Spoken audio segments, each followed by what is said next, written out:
Boa noite a todos. Está chegando a hora do nosso estudo do livro Nosso Lar. Eu vou pedir a vocês para deixarem aí próximos o Livro dos Espíritos e o Caminho, Verdade e Vida, que talvez a gente vá precisar do Caminho, Verdade e Vida.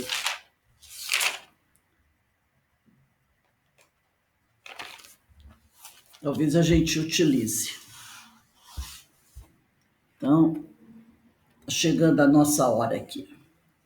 Então, como todos sabem, na sexta-feira nós estudamos a obra Nosso Lar, psicografia de Francisco Cândido Xavier pelo espírito de André Luiz. E nós vamos iniciar hoje o capítulo 16, que tem por título Confidências. Não é?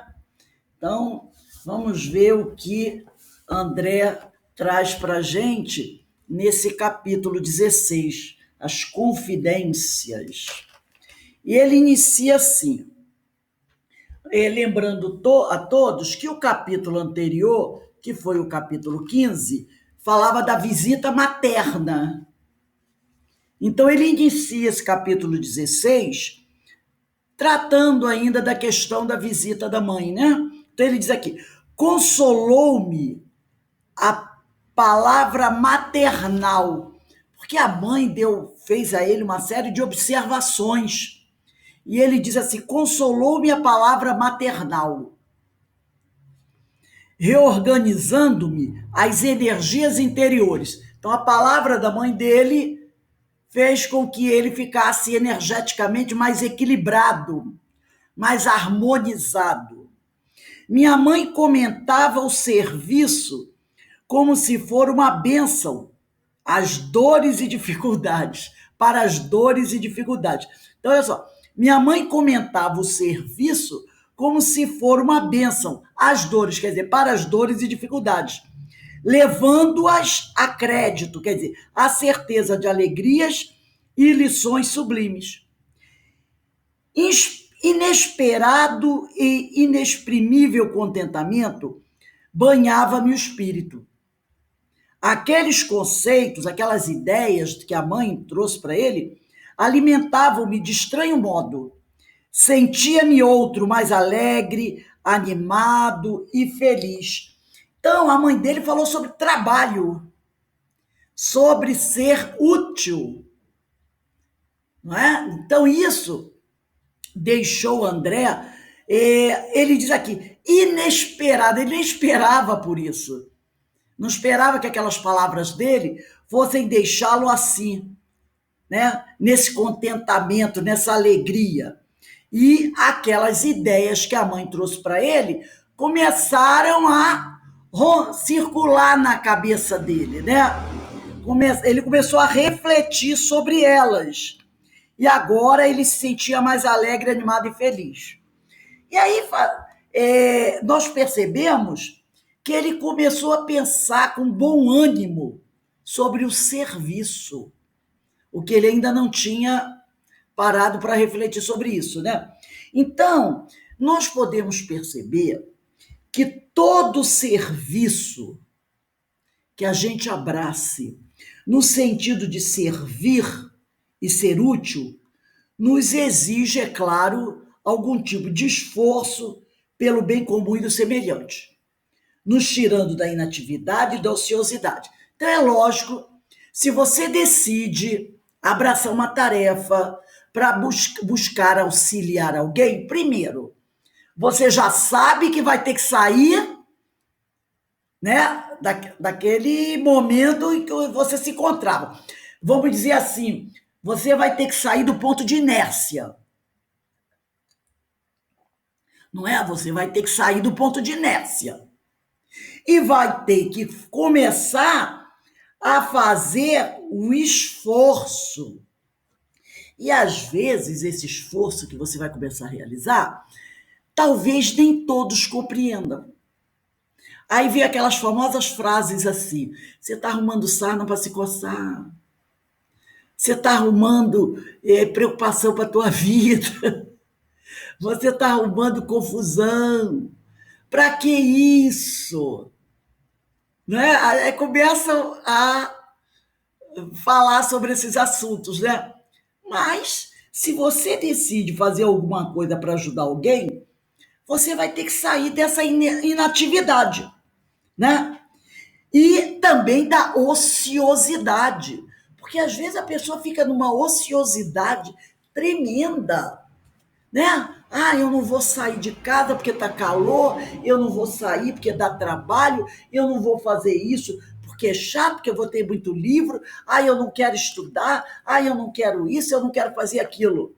Gente, qualquer coisa que a gente faça visando o crescimento tem que dar trabalho, né? Mas não é uma coisa ruim, não é uma coisa ruim.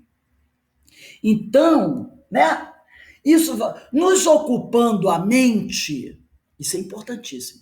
Nos ocupando a mente em doação de nós mesmos e nos afastando o olhar das próprias dores e dificuldades, do egoísmo, proporcionando-nos o prazer em ajudar, e aí vai nos trazer alegria, o exercício e desenvolvimento das capacidades. Então, quando você começa a fazer alguma coisa voltado para auxiliar o outro, sem perceber, você está fazendo em prol de você mesmo, tá?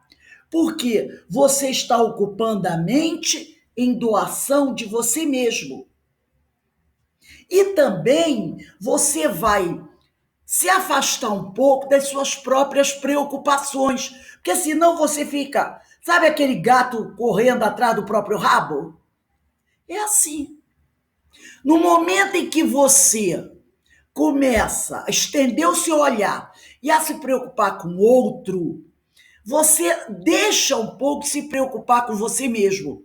E às vezes, até um problema que você não tinha solução, você abre a oportunidade para que alguém venha te ajudar a solucionar. Entendeu? Então, isso vai começar a trazer para você um prazer, uma alegria, e você também vai começar a desenvolver as suas próprias capacidades. Você vai descobrir que você pode fazer coisas que antes você não imaginava que pudesse. Você dizia assim, jamais eu ia imaginar que eu pudesse coordenar um curso, jamais eu ia imaginar que eu pudesse fazer uma palestra, jamais eu ia imaginar que eu pudesse participar de um estudo, discutir. Jamais você ia imaginar. Mas aí pergunta, você tentou? Você já tinha tentado isso? Não, não, não, porque eu me achava incapaz. Mas quando você começa a se preocupar com o outro, aparece um monte de coisa. E aí você se descobre cheio de talentos. Você descobre que você tem o talento. Eu fui aqui na Revista Espírita, a Revista Espírita de 1858, tem um artigo, ela é de mês 6, de 1858. É um artigo chamado sobre a preguiça.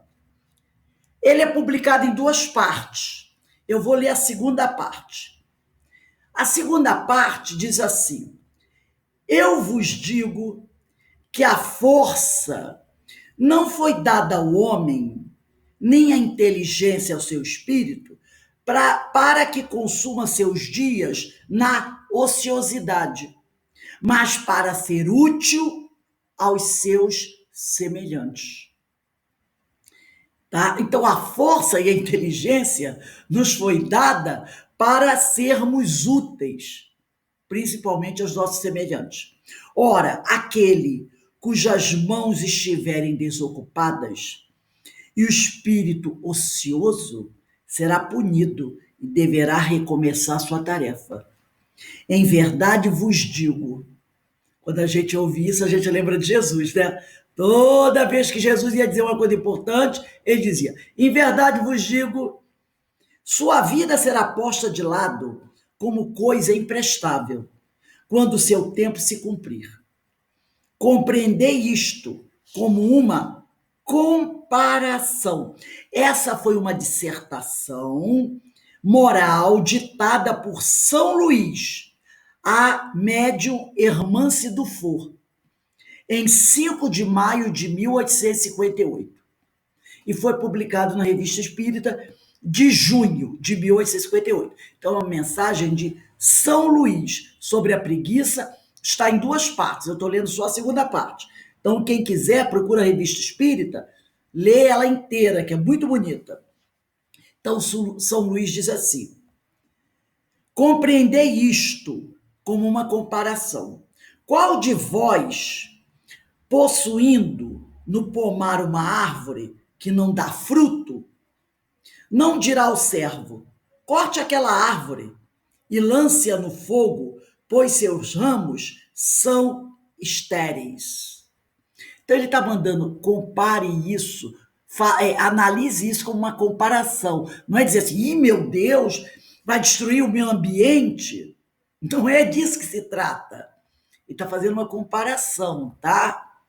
Por isso que ele diz, qual de vós, possuindo no pomar uma árvore que não dá frutos, não dirá ao servo, corte aquela árvore e lance-a no fogo, pois seus ramos são estéreis. Então, para que você está fazendo? O que você está fazendo aqui?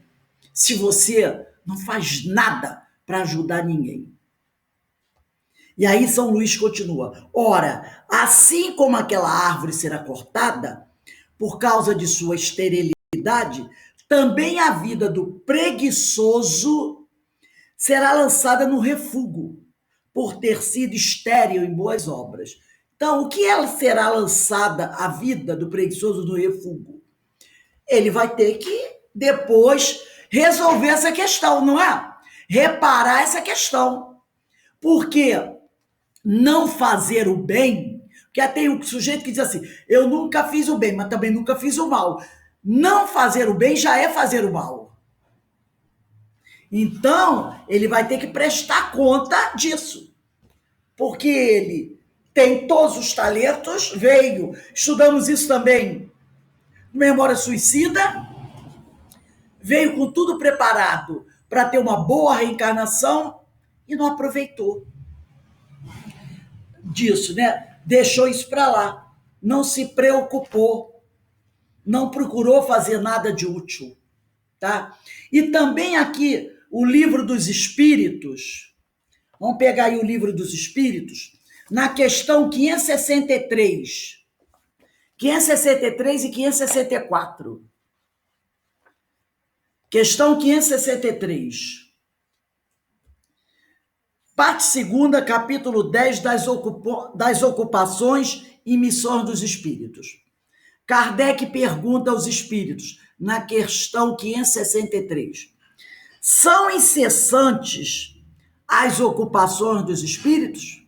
E eles respondem, incessantes sim, atendendo-se a que sempre ativos são os seus pensamentos, porquanto vivem pelo pensamento.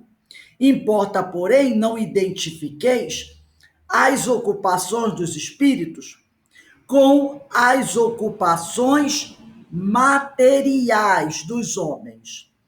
Essa mesma atividade lhes constitui um gozo pela consciência que tem de ser úteis. 563A. Concebe-se isto, pergunta Kardec, com relação aos bons espíritos, dar-se-á, entretanto, o mesmo com os espíritos inferiores? Respondem, a estes cabem ocupações apropriadas à sua natureza. Então ele está dizendo o quê? Que os espíritos inferiores também têm que trabalhar com ocupações apropriadas às suas naturezas, como os espíritos superiores têm ocupações apropriadas ao grau evolutivo deles. Confiais, porventura, ao obreiro manual e ao ignorante trabalhos que só o homem instruído pode executar? 564. Haverá espíritos que se conservam ociosos, que em coisa alguma útil se ocupem? Há, mas esse estado é temporário e depende do desenvolvimento de suas inteligências. Há certamente como há homens que só para si mesmos vivem. Pesa-lhes, porém, a ociosidade, e cedo ou tarde o desejo de progredir lhes faz necessária atividade, e felizes se sentirão por poderem tornar-se úteis.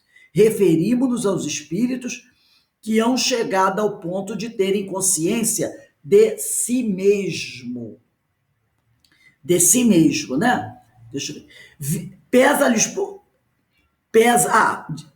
porém, a ociosidade e cedo ou tarde o desejo de progredir. Lhes faz necessária a atividade e felizes se sentirão por poderem tornar-se úteis. Referimos-nos aos espíritos que hão chegado ao ponto de terem consciência de si mesmo e do seu livre arbítrio.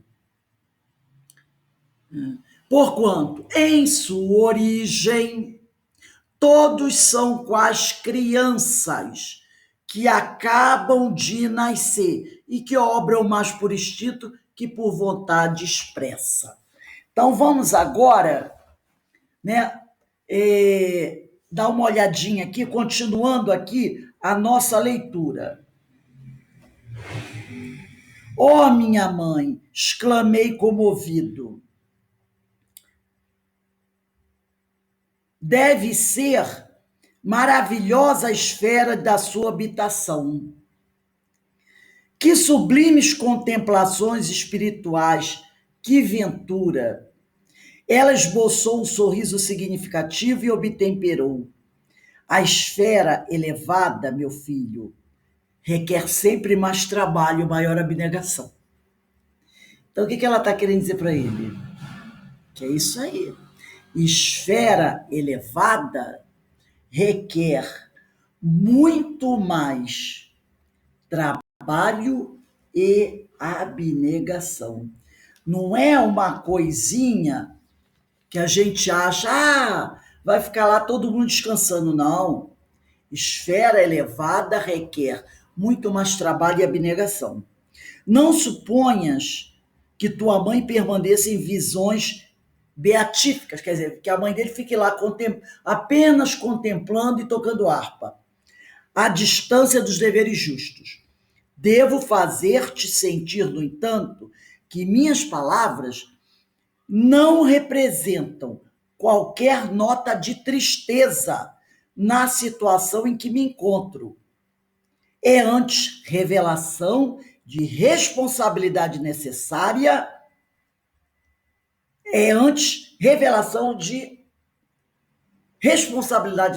Então, ela está dizendo aqui que ela trabalha, ela se esforça, ela está lá, mas não está parada. E isso deixa ela muito feliz. Saber que ela está trabalhando, que ela está sendo útil, né? Então, a gente tem que lembrar que nosso lar, ele é uma colônia onde habitam espíritos ainda imperfeitos, tá? Vinculados à matéria, que se preparam para uma nova reencarnação, como André, né? Sua mãe, portanto, a mãe de André, ela apresenta qualidades morais acima já dessa condição dos moradores do nosso lar. Por isso que ela não está morando lá. Ela veio fazer uma visitinha rápida ao André. E ela falou isso, né? E aí, ela vive num lugar que lhe permite situar-se entre bons espíritos, já dedicados à prática do bem. Assim como a grande maioria das pessoas que desconhece as características das organizações espirituais mais elevadas, André imaginou tratar-se de uma região onde vive seu encantamento e meditações sublimes. Então, ele pensou que, como a mãe dele vive num lugar mais elevado, lá seria um lugar onde o pessoal ficasse mais, né, deitado na rede, né, vendo a brisa do mar. Ele não sabia que quanto mais alto, mais se trabalha. né? Mas, ó, tem que ralar. Ele não sabia disso. A esfera elevada, diz ela, requer sempre mais trabalho, mais abnegação. Tem muita gente que não sabe disso. Tem muita gente que acha que as regiões elevadas são regiões para você ficar ali, né, correndo de um lado para outro, como se você não tivesse nada para fazer. Não, não, pelo contrário. Vamos dar uma olhadinha aí no Livro dos Espíritos, nessa mesma página que nós abrimos, na questão 562. 562, ainda na parte segunda, capítulo 10, das ocupações e missões dos espíritos. 562. Diz assim, Kardec pergunta assim, já não tendo o que adquirir, os espíritos da ordem mais elevada se acham em repouso absoluto? Ou também lhe tocam ocupações? Era aquilo que a gente está falando, né? E aí a espiritualidade ratifica o que está lá no livro nosso lá. Que quererias que fizessem na eternidade? A ociosidade eterna seria um eterno suplício. Ficar sem fazer nada seria um eterno suplício, um sofrimento terrível. 562A. De que natureza são as suas ocupações desses espíritos que estão nessas regiões mais elevadas?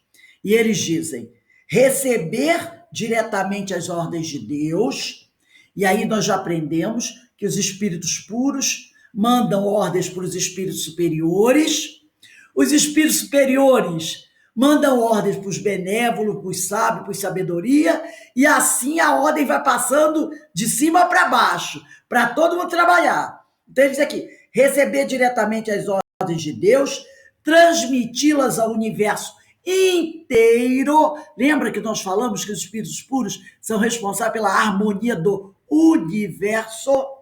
E velar para que essas ordens sejam cumpridas. Gente, ser responsável pela harmonia do universo não é para qualquer um, não. É muito trabalho, não é? É muito trabalho. Então, o espírito, já em estado mais elevado, tem no serviço uma obrigação prazerosa e natural. Apesar de ser muito trabalho, ele tem maior prazer em fazer isso. Ele tem muito mais, porque esse prazer, né, é um prazer que o alimenta por empregar as suas potências no bem comum daqueles a quem possa ajudar. E se comenta sobre o trabalho intenso, não é por queixas. Quando eles falam que tem um trabalho intenso, não é para se vangloriar, ou por vaidade, ou por queixas, tá? Mas para exemplificar o verdadeiro caminho da felicidade. Então, quando eles falam sobre isso, sobre o trabalho, não é por queixa, nem para aparecer, não. É para exemplificar. Né? Para exemplificar que, para dizer para a gente, ó, você quer encontrar o caminho da felicidade? Ele passa pelo trabalho, pelo esforço do bem, pelo auxílio aos seus semelhantes, tá? Vamos voltar aqui no nosso livro. Diz a mãe de André, desde que voltei da Terra, quer dizer, desde o momento que ela desencarnou, desde que voltei da Terra, tenho trabalhado intensamente pela nossa renovação espiritual. Reparou que ela usou o pronome possessivo aqui? Tenho trabalhado intensamente pela nossa renovação espiritual. Então, ela trabalha pela dela, mas também está buscando ajudar o filho. Ela está buscando ajudar o filho, dando a ele as orientações para ele crescer. Muitas entidades desencarnando permanecem, olha o que ela vai dizer aqui, agarradas ao lar terrestre, a pretexto de muito amarem os que demoram no mundo carnal. Então, tem muitos espíritos que, depois que desencarnam, voltam para os seus lares e ficam lá agarrados aos seus parentes, à sua casa, e usam como justificativa para isso que eles amam demais a família e não conseguem ir embora. Eles usam essa justificativa. É uma justificativa. É isso que a mãe de André está falando aqui. Aí ela diz assim: ensinaram-me aqui, quer dizer, na espiritualidade, todavia, que o verdadeiro amor, para transbordar em benefícios, precisa trabalhar sempre. Olha só, ensinaram a ela que o verdadeiro amor, para transbordar em benefícios, precisa trabalhar sempre. Pega aí o Livro dos Espíritos, questão 113. 113. Tá lá, ó. Primeira ordem, espíritos puros.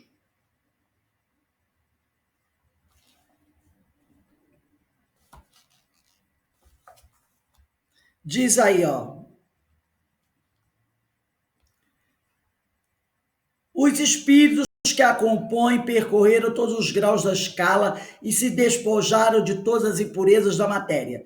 Tendo alcançado a soma de perfeição do que é suscetível à criatura, não tem mais que sofrer provas de expiações. Não estando mais sujeitos à reencarnação em corpos perecíveis, realizam a vida eterna no seio de Deus.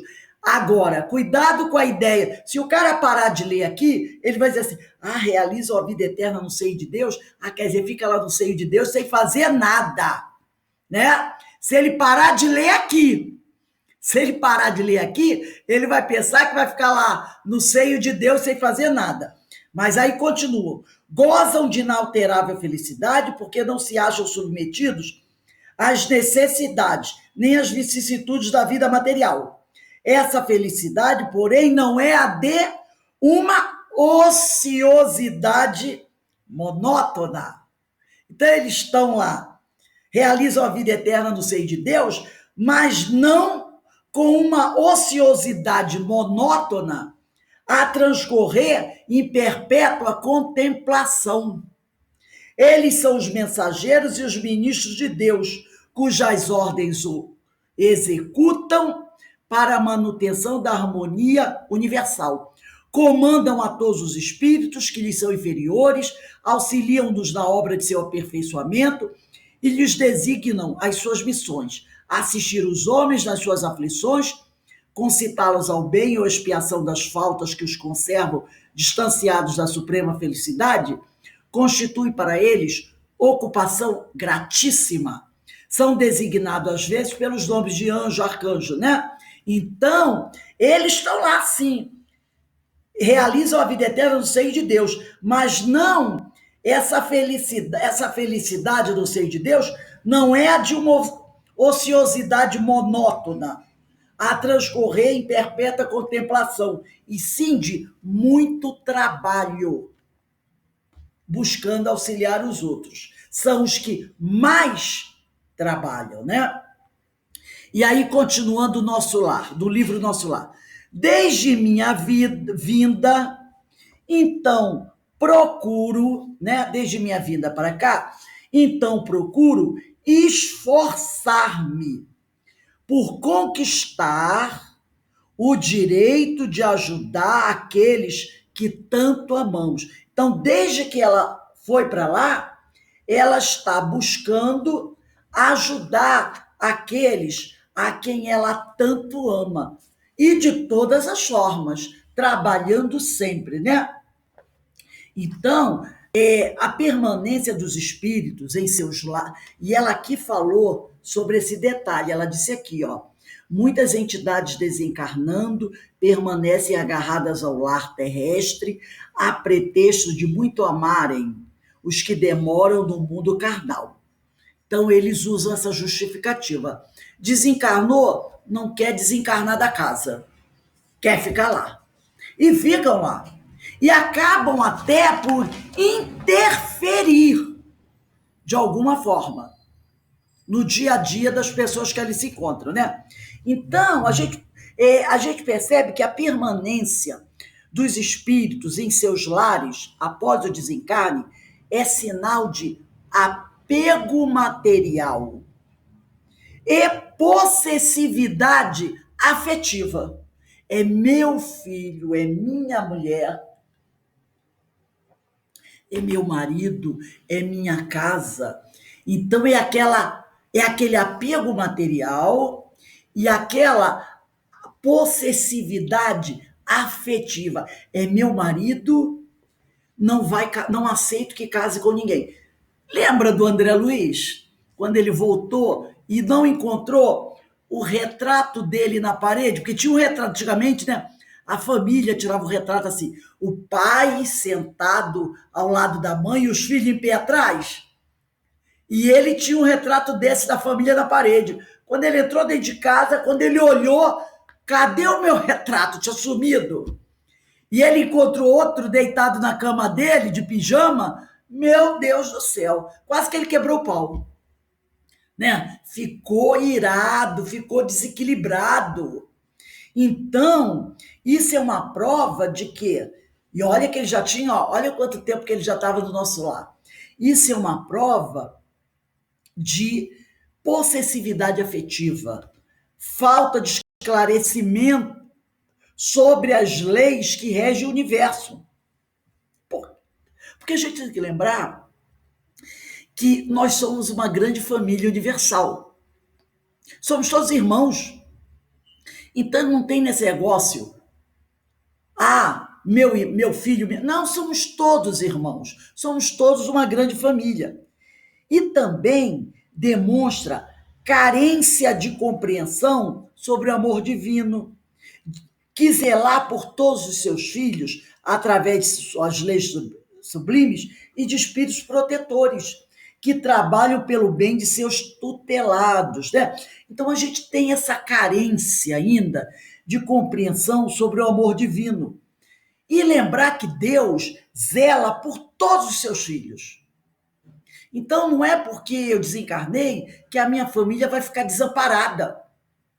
Porque Deus, através dos espíritos superiores, ele vai zelar por todos os seus filhos, seus filhos, porque é da lei que a gente se ajude um ao outro. Então ninguém vai ficar desamparado, né? Porque às vezes fica, o que vai acontecer com o meu filho? Não. Agora, essa aproximação dos espíritos com seus entes encarnados pode ser perigosa. A gente também tem que tomar cuidado do seguinte: às vezes nós que ficamos aqui temporariamente fazemos evocações e nós atraímos aquele que desencarnou. Quando a gente fica assim, meu Deus, fulano faz tanta falta aqui, não é? Papai, mamãe, o que eu vou fazer? Aí o papai e mamãe que está lá do outro lado já começa a se preocupar. Meu Deus, meu filho.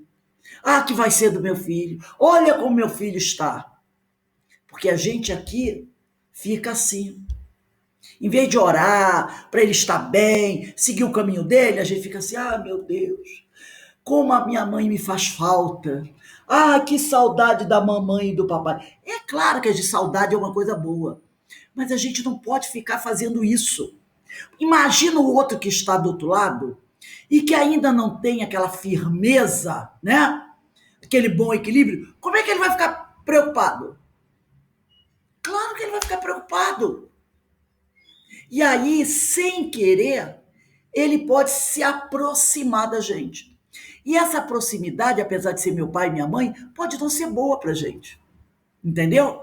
Então, essa aproximação pode resultar em processo obsessivo. Mas meu pai e minha mãe, eles me amam. Como eles vão instalar o processo obsessivo? Mas quem diz que o processo obsessivo só se instala com o espírito mau? Não. O processo obsessivo pode ser também através de um espírito que nos ama. Ele nos ama, mas ele não compreende que ele não está bem, que as energias dele estão desequilibradas, que a aproximação dele com energia desequilibrada de nós vai desequilibrar nossas energias. Entendeu? Então, isso pode causar um processo obsessivo, gerado pela preocupação constante em sua mente, provocando mal-estar entre eles, desequilíbrios físicos e espirituais, tá? Desequilíbrios físicos e espirituais. E grande desarmonia naquele lar onde aquele espírito está presente, que tanto quer ajudar, mas sem condições necessárias. Ele quer ajudar, mas ele não pode, né? Goethe, o filósofo alemão, já dizia: a pior coisa que tem é a boa vontade aliada à ignorância. Porque o cara está cheio de vontade, mas ele ignora que ele pode levar prejuízo às pessoas que ele ama. Vamos abrir aqui o livro Nosso Lar, no capítulo 13, aonde André Luiz Clarencio, Nosso Lar, capítulo 13, quase lá no final do capítulo 13 de Nosso Lar. Deixa eu achar aqui.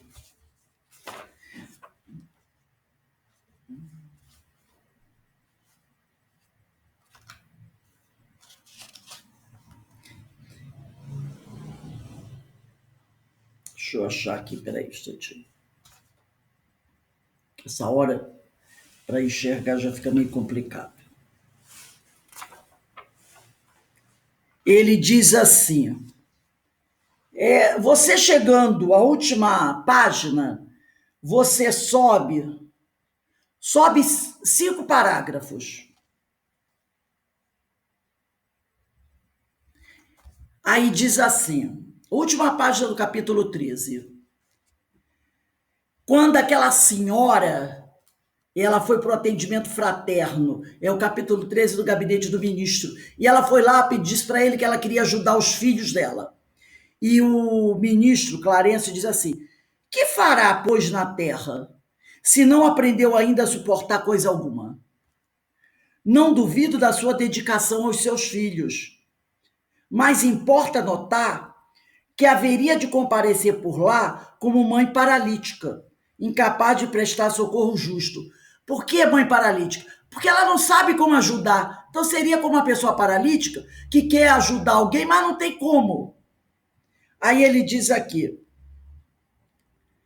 incapaz de prestar socorro justo, para que qualquer de nós alcance a alegria de auxiliar os amados, faz-se necessária a interferência de muitos, a quem tenhamos ajudado por nossa vez. Os que não cooperam não recebem cooperação. Isso é da lei eterna. Então, ela quer ajudar os filhos, mas ela não tem condições de ajudar.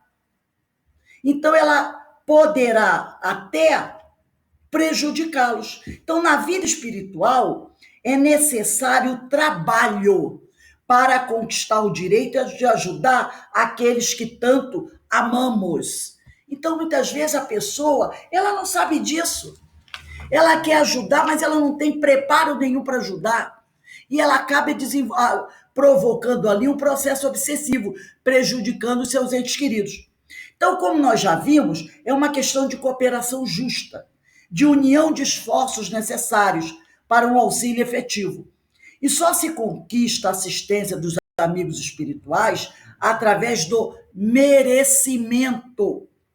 O espírito trabalha, conquista créditos e os emprega no bem de seus afetos. É assim que você pode ajudar. Você trabalha, conquista créditos e usa esses créditos para auxiliar os seus afetos. E, consequentemente, transforma a obrigação do trabalho na alegria de ser útil, tá? De ser útil, de ajudar e ser útil. Então, para que a gente possa realmente ajudar alguém que a gente ama, a gente tem que ter crédito. A gente tem que trabalhar, ser útil, deixar a ociosidade de lado. E aí você terá crédito para poder ajudar aqueles que você ama. A preocupação, o sofrimento, a inquietação decorrente dos problemas e dificuldades dos entes queridos caracterizam grande desarmonia espiritual. E como ajudá-los sem o equilíbrio necessário? É essencial que o espírito se trate e se esclareça através do trabalho. Mas, gente, vamos observar aqui. Isso não é só com os espíritos desencarnados, não. Também é conosco. Às vezes, a gente quer ajudar muito o ente querido, um filho, tá? Mas a gente está desequilibrado. A gente não se cuida, tá? Então, a gente fica excessivamente preocupado com os nossos entes queridos, tá? Sofrendo com os problemas que eles estão passando. E aí, a gente acaba se desarmonizando. Então, isso tanto é para os espíritos como os encarnados. Você precisa se equilibrar, se harmonizar, para que você possa ajudar alguém. Porque aí você vai saber que tipo de ajuda você pode dar. Porque às vezes, quando a gente está desequilibrado, a gente dá uma ajuda que não é útil. Muito pelo contrário, a gente pensa que está ajudando e está prejudicando. Então você precisa botar a cabeça no lugar, se equilibrar, para saber se o que você estava fazendo era realmente ajuda ou não. Tá? E para encerrar aqui, eu trouxe um texto do livro Caminho, Verdade e Vida, é o capítulo 4 do Caminho, Verdade e Vida, que tem por título Trabalho. Diz assim: E Jesus lhe respondeu: Meu Pai obra até agora, e eu trabalho também. Em todos os recantos, observamos criaturas queixosas e insatisfeitas. É o capítulo 4 do livro Caminho, Verdade e Vida. Quase todas pedem socorro. Raras amam o esforço que lhes foi conferido. A maioria revolta-se contra o gênero do seu trabalho. Os que varrem as ruas querem ser comerciantes. Os trabalhadores do campo prefeririam a existência na cidade. O problema, contudo, não é de gênero de tarefa, mas o de compreensão da oportunidade recebida. De modo geral, as queixas nesse sentido são filhas da preguiça inconsciente. Porque o cara diz assim: eu quero um trabalho que esteja à minha altura. Entendeu? Um trabalho da minha altura. Né, Menezes? A gente escuta muito isso. Trabalho da minha altura. É o desejo ingênito de conservar o que é inútil e ruinoso das quedas no pretérito obscuro. Mas Jesus veio arrancar-nos da morte no erro. Trouxe-nos a bênção do trabalho, que é o movimento incessante da vida. Para que saibamos honrar nosso esforço, referiu-se ao Pai, que não cessa de servir em sua obra eterna de amor e sabedoria, e a sua tarefa própria, cheia de imperecível dedicação à humanidade. Quando te sentires cansado, lembra-te de que Jesus está trabalhando. Começamos ontem nosso humilde labor, nosso trabalho. Nós só começamos ontem e já queremos sentar para descansar. E o mestre se esforça por nós desde quando ele termina com a pergunta. Ele diz: começamos ontem nosso humilde labor. E o mestre se esforça por nós desde quando? E ninguém vê Jesus reclamando, né? Que está cansado. Então, para encerrar de verdade, nós vamos pegar aqui o nosso livro dos Espíritos com duas perguntinhas muito apropriadas. Uma delas está aqui na parte 3ª, capítulo 3 da Lei do Trabalho, que é a questão 676. Capítulo 3 da Lei do Trabalho. Que é interessante, né? O cara encontra um emprego e diz assim: esse emprego não é adequado para mim. Aquele não, aquele também não é adequado para mim. E assim ele vai deixando os trabalhos de lado. E depois reclama, né? Que não tem trabalho para ele. Questão 676. Kardec pergunta: por que o trabalho se impõe ao homem? E os espíritos respondem: por ser uma consequência da sua natureza corpórea. É expiação e, ao mesmo tempo, meio de aperfeiçoamento da sua inteligência. É para resgatar os erros do passado e para desenvolver a inteligência. Sem o trabalho, o homem permaneceria sempre na infância, quanto à inteligência, porque ele não se esforça, não desenvolve a inteligência. Por isso é que seu alimento na segurança, por isso é que seu alimento, sua segurança e seu bem-estar dependem do seu trabalho e da sua atividade. Em compensação, ao extremamente fraco de corpo, outorgou Deus a inteligência, mas também é sempre um trabalho, né? E a questão 779. 779. Parte terceira, capítulo 8 da Lei do Progresso. Marcha do progresso. A força para progredir áurea o homem em si mesmo, ou o progresso é apenas fruto de um ensinamento? O homem se desenvolve por si mesmo, naturalmente, mas nem todos progridem simultaneamente do mesmo modo. Dá-se então que os mais adiantados auxiliam o progresso dos outros por meio do contato social, isto é, por meio do trabalho. Não é assim que os espíritos superiores fazem conosco? Nos auxiliam. Então a gente vê aqui como o trabalho é importante, né? E André Luiz ali achando que os espíritos, quanto mais evoluem, ele achava que o trabalho deles diminuía. Não. Inclusive tem um ditado que diz assim, né? Você quer que uma coisa seja feita com rapidez? Procura alguém que esteja bem ocupado. Porque aquele que está bem ocupado é alguém que está acostumado com o trabalho. Então ele vai dar um jeito de fazer aquela tarefa, né? Então que a gente possa aprender com os amigos espirituais, né, que o trabalho ele é uma bênção para todos nós, né? É uma bênção. E que nós possamos realmente trabalhar. Então há vários tipos de trabalho, né? Há o trabalho material, há o trabalho que nós estamos aqui realizando, que é o estudo, um trabalho que a gente está fazendo em prol do nosso próprio progresso, então que a gente possa continuar trabalhando. E quando alguém nos convidar para mais um trabalho, que a gente fique feliz por isso, porque é mais uma oportunidade que o Senhor nos concede. Afinal, tem aquela frase que diz: quando o trabalhador está pronto, o trabalho aparece. E somente trabalhando nós vamos crescer, tá bom? Trabalhando no bem, sempre estaremos trabalhando em prol da nossa evolução, mas também em prol dos nossos irmãos. Então vamos agora guardar nossa biblioteca, né? Porque quando a gente vai estudar, a gente reúne toda uma biblioteca, né? Eu vi Menezes pegando os livrinhos, botando para lá, eu também já vou arrumando aqui, porque é bom, esse é um grande remédio, né? Para que a gente possa ter a verdadeira saúde, que é a saúde do espírito.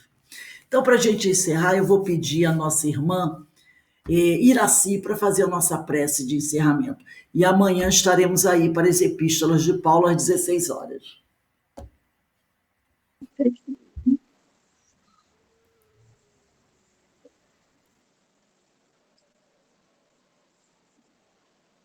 Pai querido, nesse momento em que encerramos mais um período curto, mais um período de estudo e de aprendizado, nós rogamos, Senhor, a sua bênção, a sua compreensão e a sua permissão para o encerramento de nossos estudos. Pedimos também ao nosso amado Mestre Jesus, que nos trouxe tão belos ensinamentos, para nos fortalecer, para nos mostrar o caminho certo a seguir, a estrada que devemos seguir sempre no bem e para o bem. E nós agradecemos ao Mestre essa oportunidade constante no nosso dia a dia, porque a oportunidade, ela se apresenta sempre. Nem sempre nós temos a capacidade, mas ela está sempre presente. Então, nos compete perceber essa oportunidade no bem, para o bem, e agarrá-la da melhor maneira possível. E assim, vamos caminhando para o nosso aprendizado, para a nossa evolução espiritual, que é tão importante. E agradecendo sempre aos espíritos, à espiritualidade amiga, que também está sempre pronta a nos fortalecer, a nos amparar, e às vezes em momentos tão difíceis. Mestre amado, nos permita, mais uma vez, encerrarmos os estudos da tarde de hoje, nos preparando para mais um estudo mais adiante. Obrigada, mestre, nos abençoe, nos fortaleça, hoje e sempre, Senhor. Que assim seja. Graças a Deus. Obrigado, minha amiga, pela linda prece. Obrigada a presença de todos vocês. Tenham aí uma boa noite e amanhã estaremos de volta. E lembrando aí do nosso Setembro Verde, quinta-feira, inicia, né? E na outra, dia Isso. 9, o estudo do livro Diversidade dos Carismas, que tenho certeza vai ser muito bom. Ó, um beijo para todos. Um abraço aí do seu Forti. Até Um amanhã. beijo para todos. Tá, gente? Fique Boa noite a todos. que o Senhor nos Até amanhã, abençoe. pessoal. Até amanhã, se Deus quiser. Ele há de querer, com certeza. Ele quer sempre, com certeza.